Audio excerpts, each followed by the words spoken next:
Let's start the recording. Yeah, thank you. My name is Karina, and today I'm joined by Evgeniya, our delivery director, who has experience building strong delivery partnerships and helping teams scale successfully. And together, we'll dive into the fixing the delivery gap topic on how to choose the right partners, run pilots that actually work, and protect your agency's profit. So let's jump right in. But before we dive in, just a quick note for everyone. Feel free to drop your questions in the chat anytime during the session. We'll make sure to address as many as possible of them during today's conversation. So, Evgenia, hello. I'm really very glad to see you Hi. here today. And maybe we will start with you please sharing a couple of words about yourself before we start. Okay, so my name is Evgenia. I'm delivery director at GetDevDone. I've been with the company with over 11 years for the moment, and it's Wow. been quite a ride, I would say. And for the moment, for almost a year, I've been running a delivery, and yeah, I'm happy to join our today's Horizons talk about the delivery, my main point of interest expertise for the moment. Thank you. Thank you. Great. So let's start from the very basic things now. From what exactly is the delivery gap and what it can lead to? Okay, so the delivery gap refers to the hidden costs or performance loss that organization and particularly marketing agency have. In practical terms, it's the gap between what has been promised to the client and what has been actually shipped. And it's measured in delays, all the rework, all the communication overheads, duplicated efforts, and the missed opportunities we have. And the delivery gap leads to the delivery tax, which is basically the financial replica of the delivery gap, because it's all the hidden losses and all the financial losses the company receives due to all this delivery gap, which represents as a hectic backlog, the missed deadlines, and etc. Mhm. Then, how do you think? Does it affect all types, sizes of marketing agencies or not? And how does it look like in their day to day life? I would say it affects each and every, like, despite the size, and it's really invisible and hidden in like normal day-to-day work which we consider our routine. So here's a client asks for one more feature, here's a new legislation rule has been released and we didn't know of, here have been some changes, so your PM or BA didn't have enough time to lock the requirements properly, and like during the user acceptance testing, we finally found out that we're at the wrong place with the wrong made piece of project and we need to redo the whole or the part of the thing. And that's how it usually looks like, or just like a simple delays, missed campaigns, 1, 2 days, or several hours. So not much, but it really has its effect. Yeah, actually, that sounds very familiar for me. And thinking of those things to be so obvious, why then do you think even top agencies keep falling into the same delivery traps? Well, because no matter of the size, it all comes to the how well are the processes established. The more people you have, the higher is the probability of this human mistake.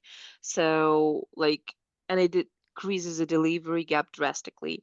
You have lots of cool projects, you'll have a lot of people, many tasks within to juggle, and internal processes are usually not up to speed to follow, and it leaves much lesser space to have the control over the whole thing and to manage each and every project in a very detail, and it leads to falling into the delivery trap with the delivery tax and delivery gaps. Okay, but maybe from your data, your experience, what does it looks in numbers or specific behavior? Like our latest research shows that more than half of the agencies lose from 1 to 5K per project, to the scope creep and the unbillable work.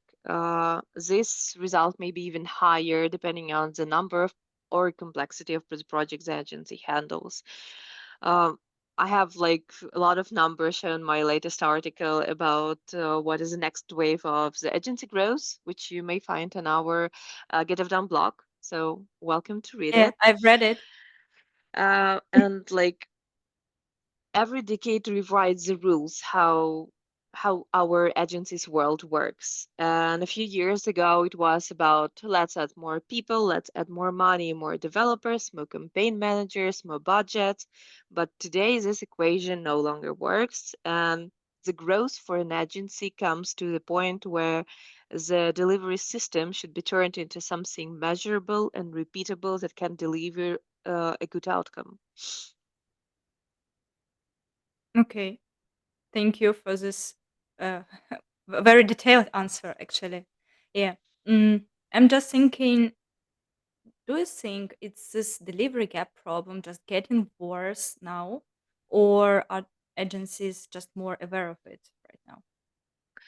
I wouldn't say it's getting much worse. It has been always there, just due to all the high competition we have nowadays. We have this crisis in our IT sphere, and it specifically highlights the delivery gap because no matter of the changes, for example, the average budget for all the marketing activities the agency has, it's about 7.7% of the revenue, and but we need to use this budget more and more effectively because like the sources tools they increase, and it requires more engagement and more actual work. So I wouldn't say it's getting worse, it's always been there, but what one thing that maybe contributes now into making things a bit more harder for vendors like us, it's AI and all the hype around it, because many clients think, oh, I have AI, I can like vibe code stuff, I can like make something without having like an actual expertise in it. And unfortunately, they lose double budget here. One for trying to vibe code the thing themselves, and the second budget when they come to their vendors and like try to fix stuff they have vibe coded. And it really would have been better if they just go directly to the vendors they trust and make this work from scratch without trying to web code. For example, one of our clients for like a significant, I wouldn't say significant, but relatively small feature, they lost about 1K to the overwork caused by trying to make things AI, I would say. And Yeah, also thank you. we Ah, sorry. I can go on and on about like Yeah. the actual cases. Or another case would be our uh, Paris fashion e-commerce website where we had 180 hours, if I'm not mistaken, and it was equal to 20% of the margin loss. Dynamic because we had a lot of overwork there, hectic backlog, and like all this overwork almost ate all the margin the agency had for this specific project. Yes, so thanks for sharing those cases. I can very relate to the one you shared regarding AI, vibe coding, and the event recording strategy. um, Getting back to your article at GetDevDone, as I said, I have read it about the delivery tax. You have mentioned there that the mid-sized agencies feel struggle with the delivery gaps the most. This segment exactly. Why is that?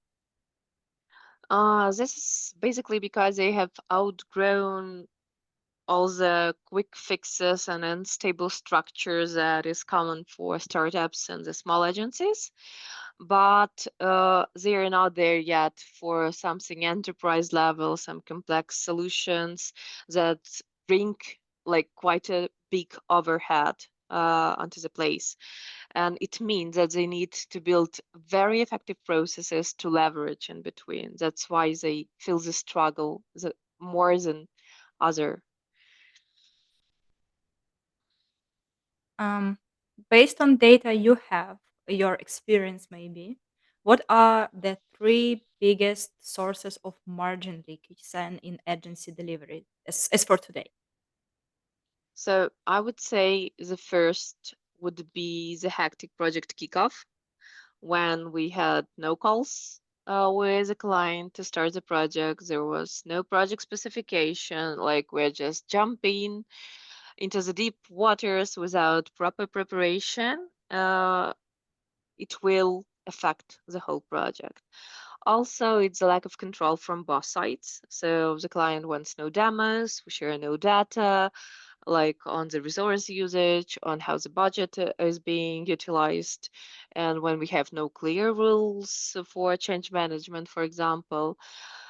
And the last, I think it's not established processes. For example, when we have not set up the definition of done, we do not have like the release cadence in place, we do not have the list of supported tools we use, and like everyone uses what they want, what they need, and all this lack of structure and lack of system leads to the delivery gaps and the profit leakage.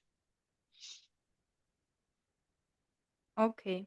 Um, from such a huge experience, yeah, how do you think what are some early warnings that agency's delivery system is starting to break?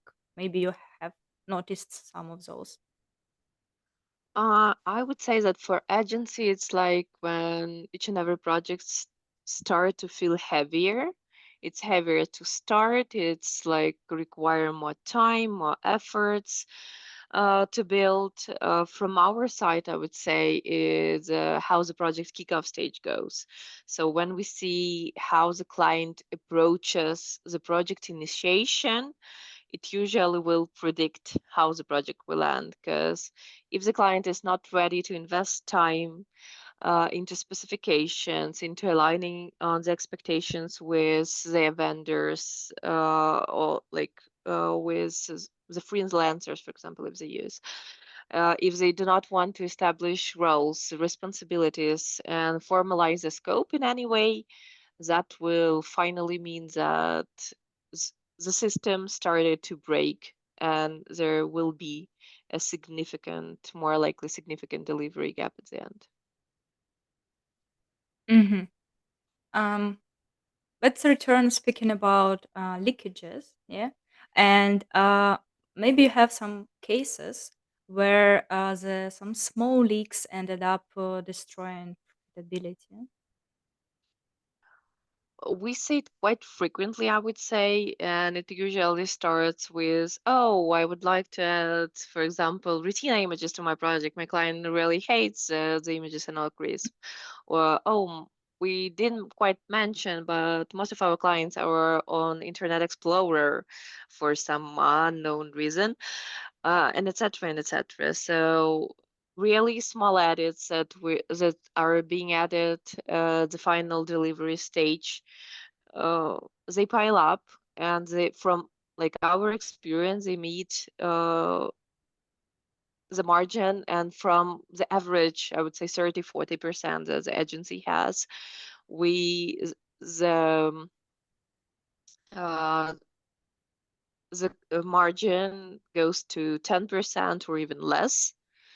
So in average, it's 8 to 10% of the margin leakage per project if the project was not clearly defined at the end. So it's really not like something big. It's usually small fixes, small asks, really small delays, and etc., which pile up into something much bigger.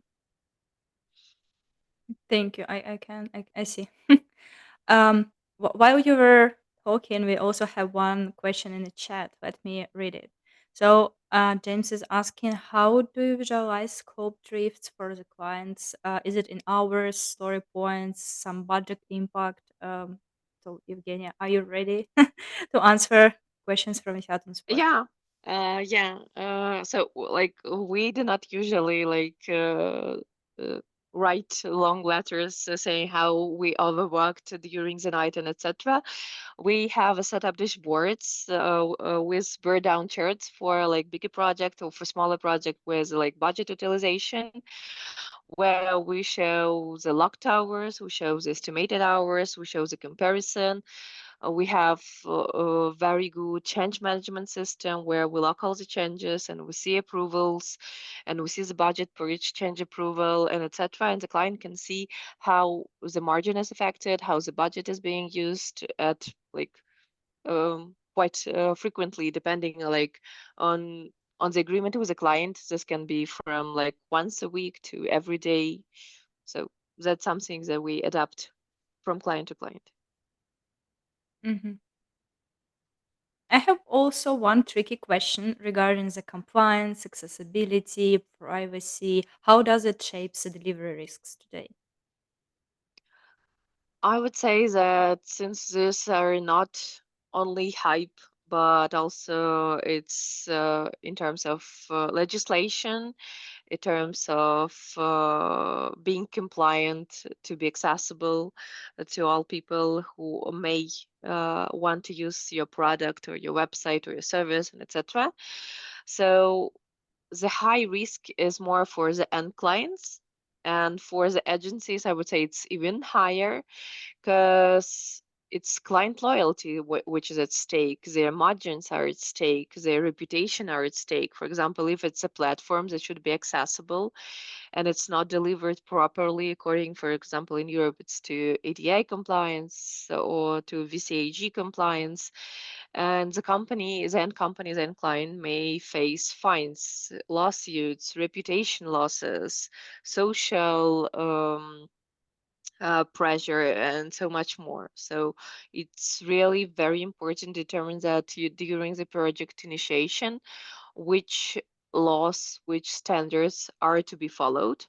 For example, we had a client which decided to add up ADA compliance at like much later stage, and it took us almost 2 additional months of development and very extensive QA to test all the multi-website with sub-websites they had, because it was word of a law that the public websites that are to be compliant. So it's something that really could have been avoided earlier if we only knew that our client would need that.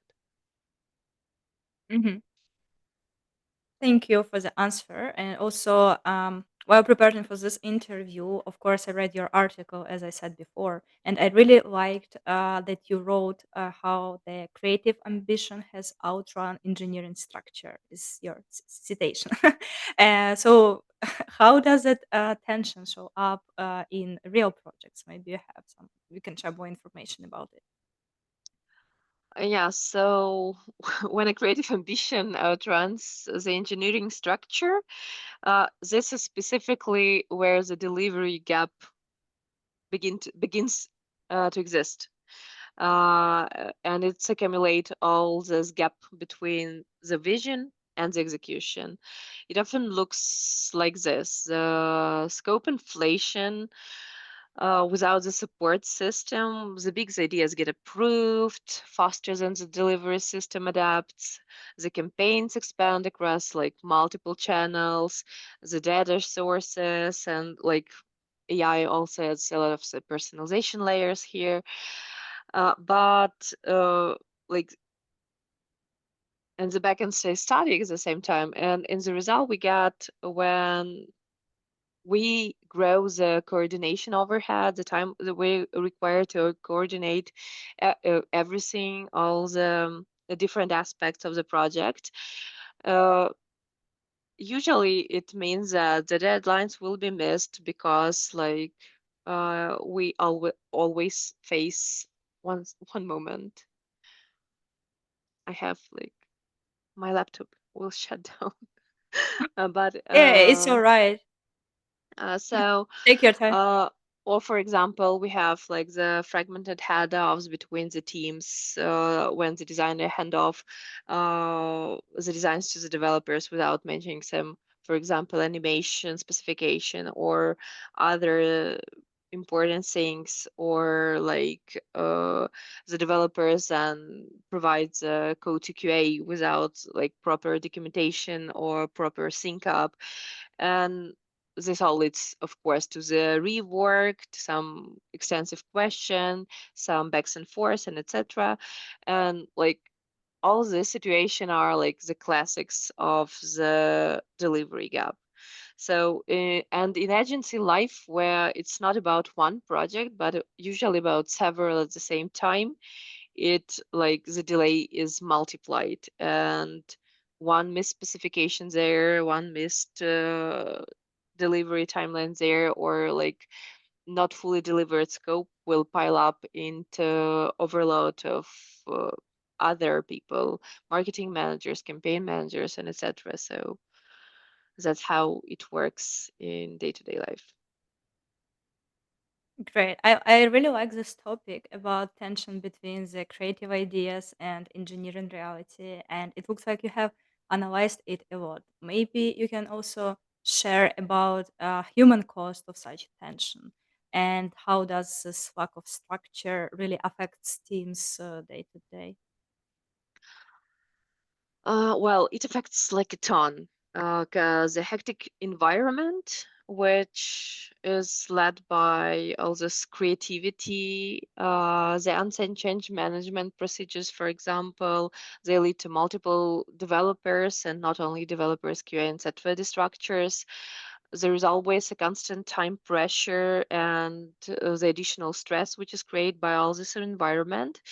And for the employees, it's usually results into the chronic stress, into burnout, into the cognitive overload and overworking. And when there is overworking, of course, it's additional budget because we need to pay for these hours. According to the Gallup Institute, they recently published a paper that the burned out employees are 3 times more likely to search for a new job. And it may sound like, okay, they may quit, but what does it mean? That the company will spend allow about 33% of the employees' annual salary due to this burnout leaving, let's say, because we will need to replace the developer, hire a new one, it's hiring costs, onboard the developer, and of course, it's like effectiveness loss, because when the employee leaves, he leaves with all the context, which is usually can be handed over, but not quite as much as in perfect world when this employee stays and continues effective work. So that's billion of dollars if we speak about like our marketing agencies and the IT sphere. So it's really billion of dollars in direct losses. And like it's also for agency, it means not only like employee leaving, but their context, their knowledge, their effectiveness, their speed is also being lost. I have one more practical question to you. Um, we all know that many agencies have already learned how to live with this constant delivery pressure. um, but how can teams start breaking that cycle instead of treating it as business as usual? Well, of course, we all know how to work under pressure, but it's always a good idea to improve your working environment, your processual environment, and etc. So we shouldn't make this a standard, and we should perceive a normality in our life. And this can be achieved with what we call building an engineer delivery, when we're no longer fighting fires, making quick fixes, making some quick changes like band-aids, but we build a repeatable, stable system that delivers a stable outcome. And if you mind, I can share the steps on how the company steps to follow. in which the agency may start building this engineer delivering within. Yes, yes, sure, First, please. yeah, so first it would be invest your money into the project initiation state. It may sound extra, it may sound needed, but it really is a game changer here. When we have clear rules, when we have clear scope, when we have clear expectations, the probability of the project success, it rises dramatically. The second one, when working with the vendors, especially, is ask for pilot project or pilot weeks or like some trial period. Well, we all have like the probation for the new employee. Why not have it with vendors? Because it's okay to be scared. It's okay to not wanting to commit with something big with something someone new. So do it with your vendors. This helps to find out in an early stage with the lower costs if like this vendor is okay and works well for you. The third one is use value aligned pricing or when it's needed. For example, if the scope is defined, ask for a fixed price. If the scope is unclear, it's better to work with a time and material approach. If there is instant changes across multiple projects and there is some normal load, it's better to have like the additional person, and it's a retainer scheme of cooperation. The next one is, of course, all the fixes are urgent, but please follow the change management process that is usually in place. It helps, it may irritate the end client that you're try not to be so flexible for them. It may sound so, but at the end, the client will benefit because he'll understand how the budget is being used and where the updates come in and etc. The fifth one would be standardization, of course. Define check leads, definition of done, post production, SLAs, and etc. This will make the process overall lighter for you. Uh, if needed, please escalate. It's like the good normal escalation is needed. When something bothers you, please let know. And like, because at early stage, it's usually easier to fix the process than at the end of the project. And of course, the last would be ask for numbers, ask for work breakdown structures, ask for some report on how the hours were used, how the budget has been used, what was like most complexing, and etc. So it's something that you can ask from your vendors, of course. Yeah, thank you so much for such a detailed points. I hope it really very very practical and everyone who joined today can use those. For me, really very, very valuable. And next question I have to you is about engineering delivery. So you have named this engineering delivery as the next wave of agency growth. How do you define that? Why? So engineered delivery means we run a project in a smart, organized, and repeatable way when we use clear data, defined processes, automation as much as possible, so the teams that work can deliver work on time, at scale, and like without constant requirement to save the world and being heroic or like constant chaos of hectic fixes and ASAP updates. Regarding scaling, is this model you have described is realistic only for smaller or boutique agencies, or does it require scale? Yeah, it's totally realistic for different sizes because without being scalable, it will not be so really engineered. And it works for all the types of agencies and all the sizes of agencies. It scales because we built a repeatable system and not one-time process for like specific case. And this repeatable system the team is running on. It's not the like save the princess ideology, but more of some predictable schedule, predictable and clear goals, and predictable delivery. So Hmm. Okay, but maybe for some clients it could still sound heavy. Like many agencies, they fear process because it really sounds like difficult.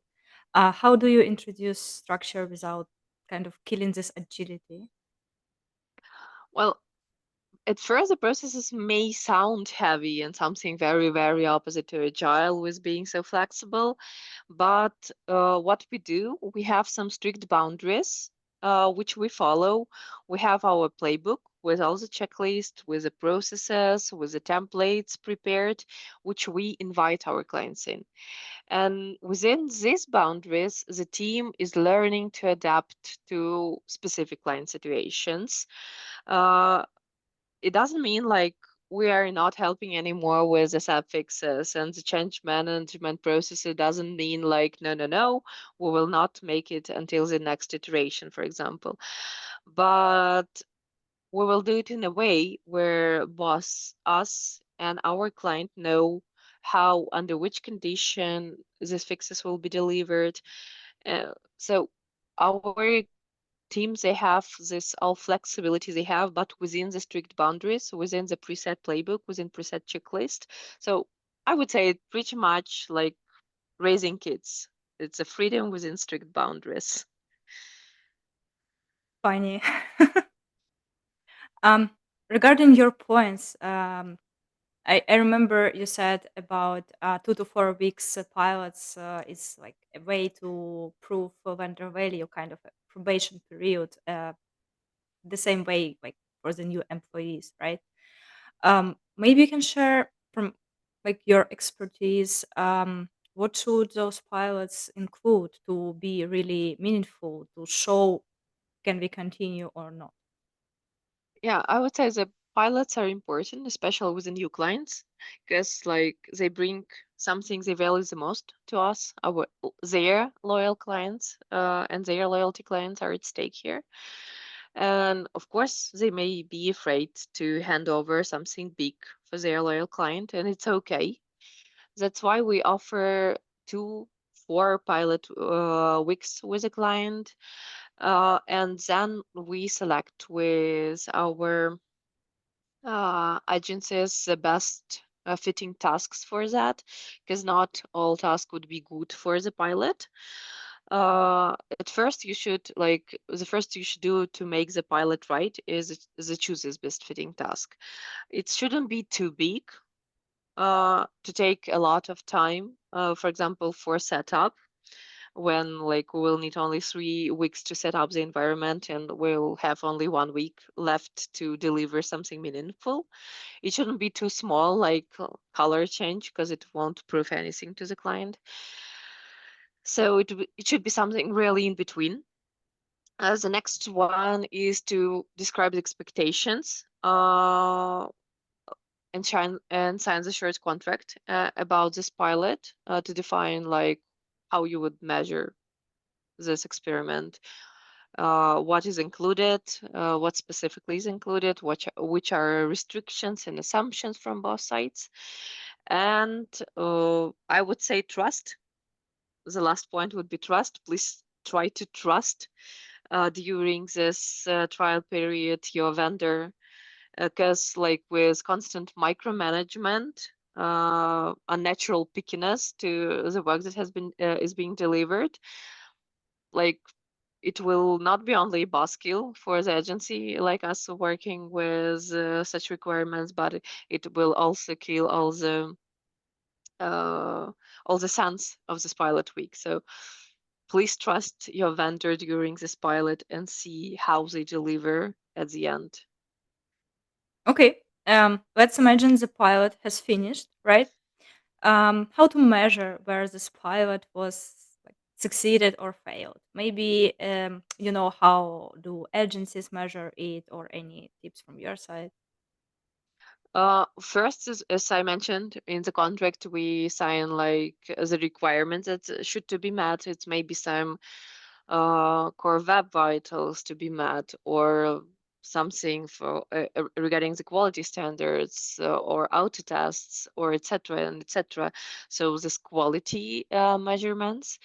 And the second one is the feeling. It's something that cannot be measured, but still it's in a game. It's how you felt about this cooperation. Did you feel confident about it? Did you have some doubts? Can you address these doubts in a clear way so that maybe the agency can address them? It's really important. It sounds like you have really quite an experience with such pilots. Maybe if you could share any red flags during pilots that will signal that the partnership won't scale. Yeah.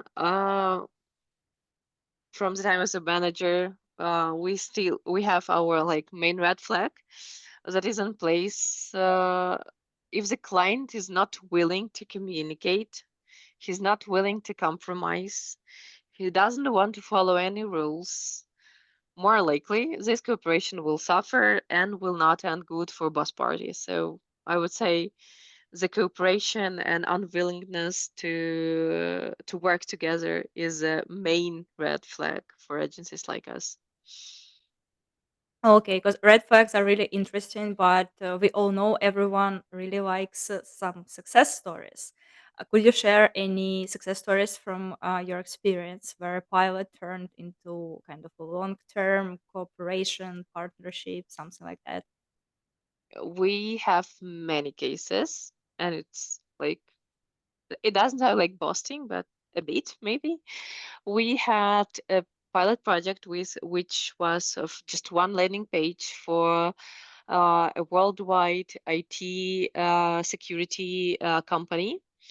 And we delivered it on time up to expectations, and it resulted in 3 years of working together with several developers being included on a full-time estimation base. During this period, we have updated the websites, I guess, 3 times, almost from scratch, because they changed their marketing strategies. We have updated all their internal educational tools and like so much more. This was a very fruitful partnership. Another case, it's when the agency wanted to test us only like for small fixes. They entrusted us with like small updates, small fixing, some support tasks, and it ended up in a cooperation which has been 10 years recently. Wow, that sounds great. um, let's imagine me as an agency leader, right? Um, Maybe you have any advices. What should I demand from my technical vendors today? Like maybe there are some things that agency leaders often overlook. Any to pay attention for? Definitely. I would say there is a golden standard I would recommend. It's a signed scope of work that will protect basically both sides. When we have the clear scope and responsibilities defined in this document. The second one would be the project statistics and account statistics, maybe. Especially, you may ask it, for example, during QBRs, if we were talking not about like pilot or a new client, but about the loyal clients. How the hours are being utilized, how is the revenue growth with this agency, like how many escalations there have been, and etc. And of course, for the new clients, it will be valid is the trial period, the pilot, where ask for you can ask your vendor for it, define the rules that you will follow, and to decide. So this scope of work, project statistics, and trial are essential for agency leader to work with an agency. And one very important thing I would like to outline here is, please, dear clients, please communicate with your vendors. If there is an issue, if there is something that bothers you, please let your vendors know as early as possible. The earlier we get the sign, the easier and quicker is to apply the fix. Because sometimes it may seem to our clients that something is hardly can be changed, but it's usually not so. Most of the agencies can easily adapt to the changes. They can switch developers, managers, they can change approach from waterfall to agile or vice versa. They can switch the statistics, dashboards and processes and etc. So just drop a line that something bothers you, schedule a call, discuss it with your delivery manager, with your account manager, with your project manager, and like in most of the cases, this problem will be solved. From what you have mentioned, it sounds like there are some metrics you look at. And I'm personally really interested in metrics a lot. So maybe you can share what do you personally look at to tell it's a delivery system at healthy or not, on which metrics? So personally, I look at first at, of course, in how the delivery profit, and then to the project net profit. At the I look at the resource utilization, how we utilize in billable vs billable hours. It's the variance, of course. It's the rate of the on-time deliveries that has taken place in the during the period. Is rework rate, or like we also call it feedback ratio. And of course, it's the NPS from the clients, how the clients are satisfied. Do they have any flags raised? Or, and of course, now for the new clients, we also utilize uh,